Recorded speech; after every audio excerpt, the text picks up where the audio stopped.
is the question of cannibalization. I think a lot of people look at what's going on here and wonder, well, okay, what are these guys really about? Are they afraid that they're going to be losing customers and that all of this mobility is essentially trying to make up for that?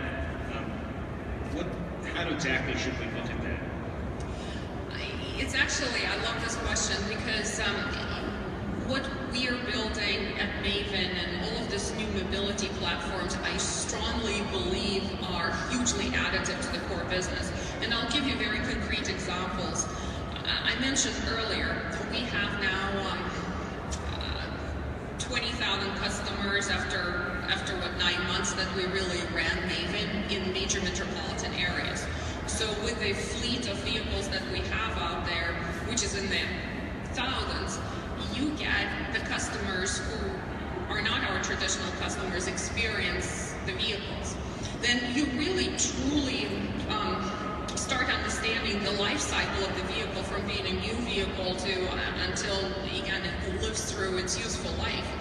And in our commercial offering, we put vehicles that come off lease and off rental, so we give them a different life. So instead of just selling them outright, we actually utilize them, and that has tremendous impacts even immediately on the residual value. So it's just smart business. So it creates a new channel to what we do.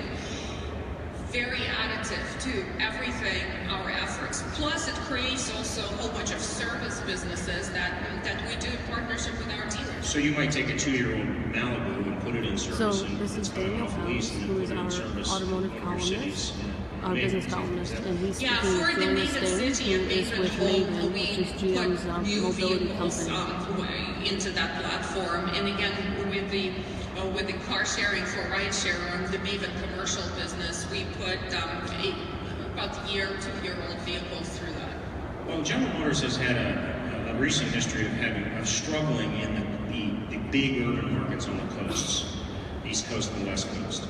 It seemed to me that you've got concentration of Maven in those places where you have less market penetration, whereas in Iowa or West Virginia, where you can sell a lot of pickup trucks, that's not going to be Maven, but you're selling a lot of pickup trucks. But that's exactly right. Our business, the SUV and the truck business in North America is very strong and very distributed geographically. It's going to continue to be very strong. But on the coasts, again, with the congestion and with the demographic rise, it's very different. And so, again, the business that we're putting together, that's additive to our core. You mentioned the Chevy Bolt earlier.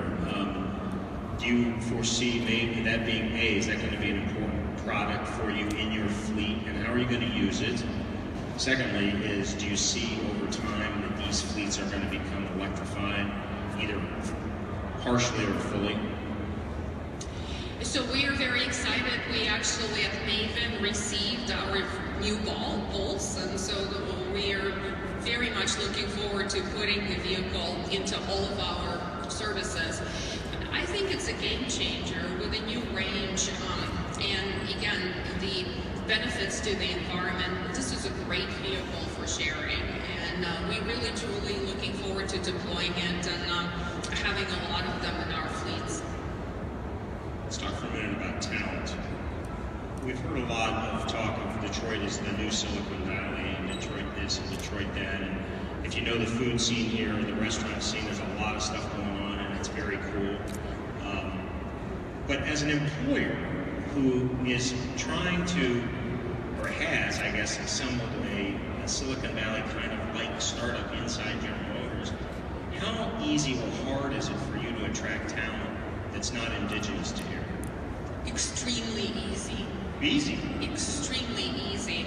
I don't think that we really ever had to twist anybody's arm. Usually, it's the opposite.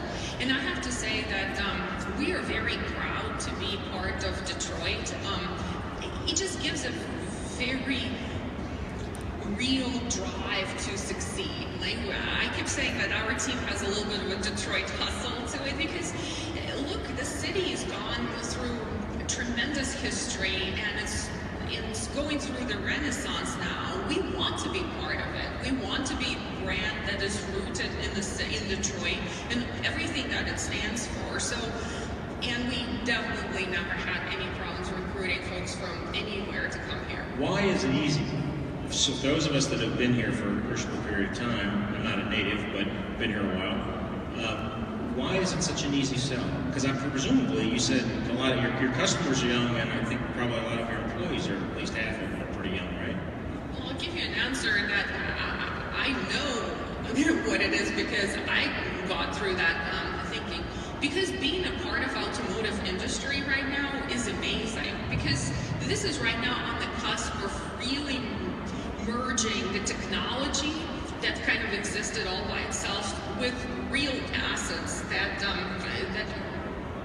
automotive has created, and the creativity that came with this products and the highly engineering that comes with that.